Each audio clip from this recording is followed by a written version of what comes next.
We've got a special guest in the race room today, James Allen from James Allen on F1. Thank you very much for coming to join us. Pleasure. It's an exciting time in F1. Finally, the season is underway.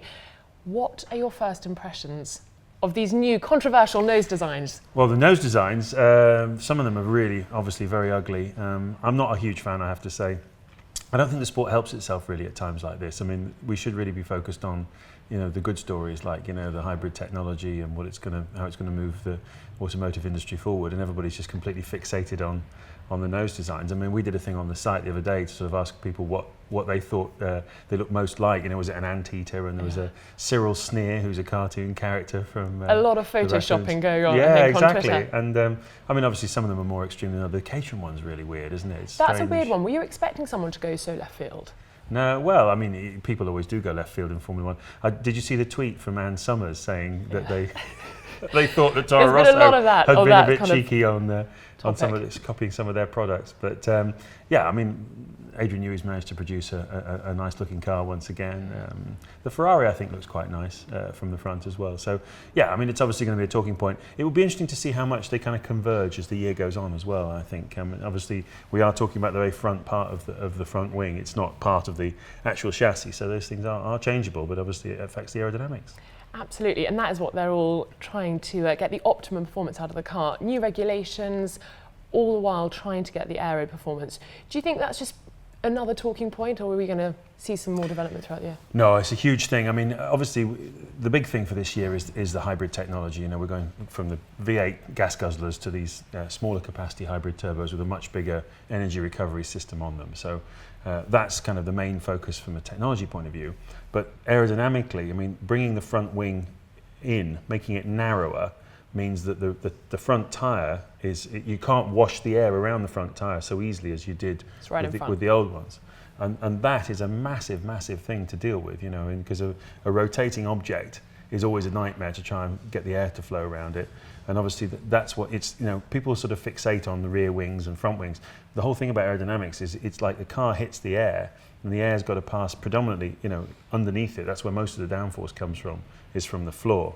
And then the front wings, the rear wings and the engine covers and stuff obviously have all got to do their bit. And the whole thing's got to kind of talk to itself, and all the different parts have got to talk to each other. And that's what makes an aerodynamic, efficient car. That's why the Red Bull was such a good car over the last few years.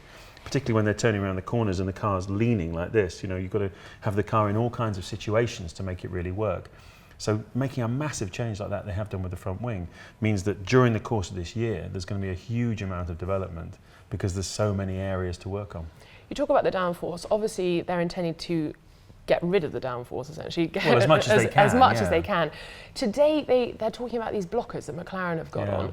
Is that something you're expecting teams to think about the back of the car rather than the front? I mean, we've all been talking about the front of the cars. Well, I mean, obviously, you saw in the second half of last year that Red Bull made an enormous gain. And particularly that came from rear-end stability, rear-end downforce in lower speed corners. I can't remember the exact statistic, but it's certainly the most common corner in Formula One is the sub 120 km/h corner.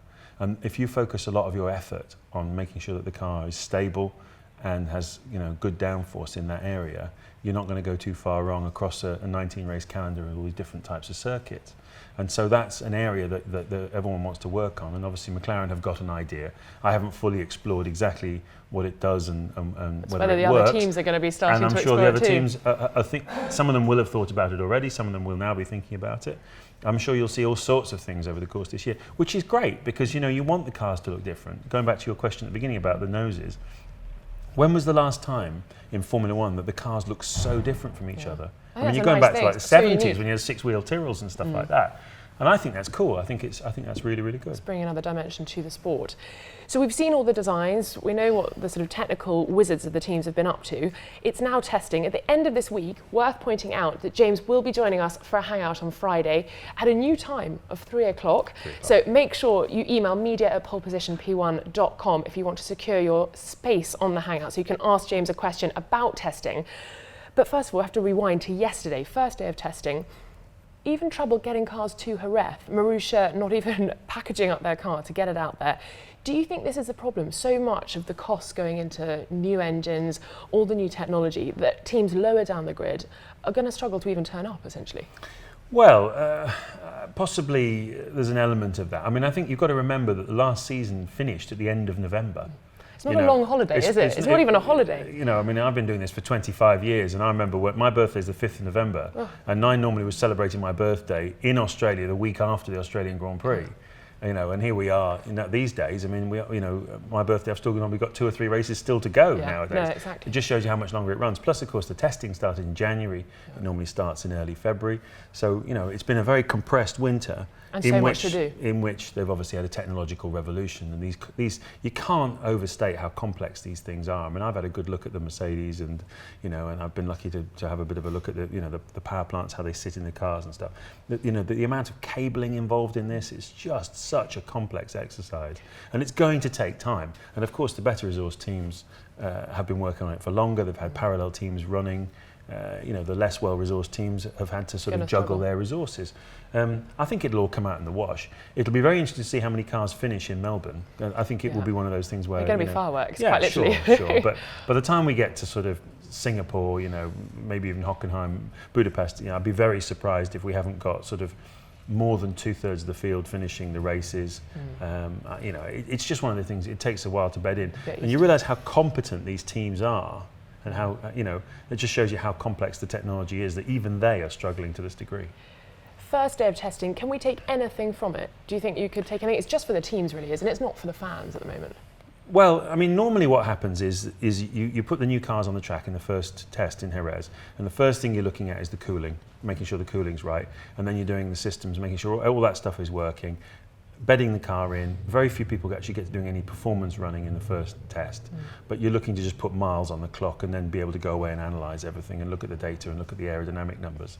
Second and third test, you're normally starting to push performance. There's new parts coming along. They're looking to really see how quick the car is. There's no question, this first test is just simply about getting the thing to run. Yeah. A lap is good at the moment. Yeah, I think that's right. I think the Bahrain test is going to be about reliability as well, and probably right up to the first Grand Prix. So in terms of, anybody who's already starting to think about performance by the time you leave Bahrain is obviously going to be in good shape.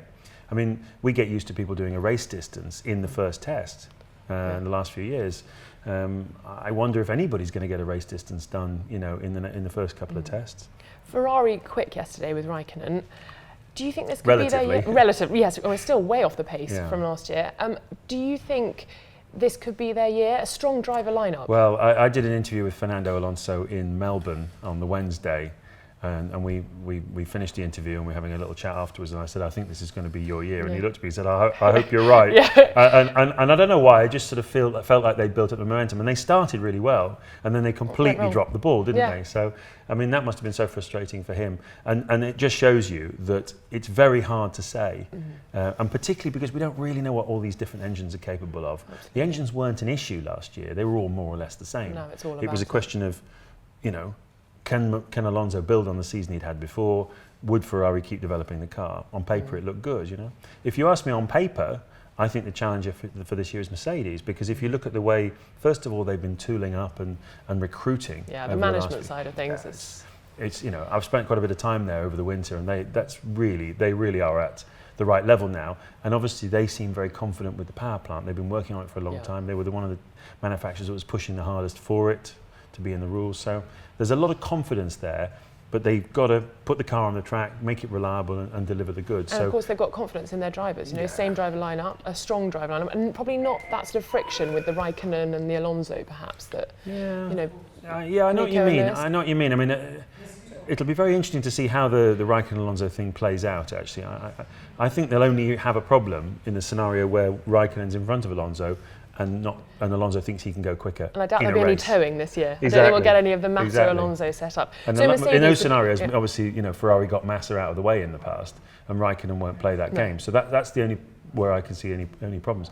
Hamilton and Rosberg, you could see last year already how that relationship was working. You could see where one has strengths and the other has strengths, etc., etc. I think the challenge for Lewis is going to be, Nico is a very engineering-led driver, and this looks to me like a fairly engineering-led. He's incredibly Formula clever, One period. He got that place to do engineering at uni, so he's got the brains. But he also showed that he by the second half of the final part of last season, he showed he worked out how to drive the tyres. He had a very strong end to last season, Rosberg. He's not as fast as Hamilton. There's no getting away from that. Spirit. I don't think he's got the same. But with these cars, it may be that he's able to get more out of it. We move to today. It's an extremely wet day here in London, but in Jerez, it was turned out to be the wet day for testing. But it hasn't really been as wet. They've had the tractor out. I think the tractor's done some more laps than at least Sebastian Vettel. Button was first out this morning. Talk me through McLaren. What are your thoughts? Do you think they can have turned it around? Yes, last year was an absolute shocker for them.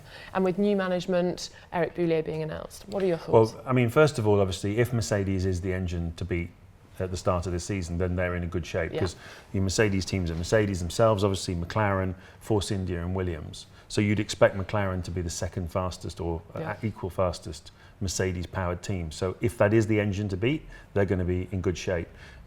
There are several reasons why they got it wrong last year, to do with moving up from a 50% to a 60% wind tunnel, some structural problems they have with the tunnel and all that kind of stuff. They went down a blind alley. By the time they made a decision not to go back to the old car, too late to they'd go to already the B, lost time. They lost 4 or 5 months of development time and never managed to catch it up. It's hard to imagine they'd make that mistake again.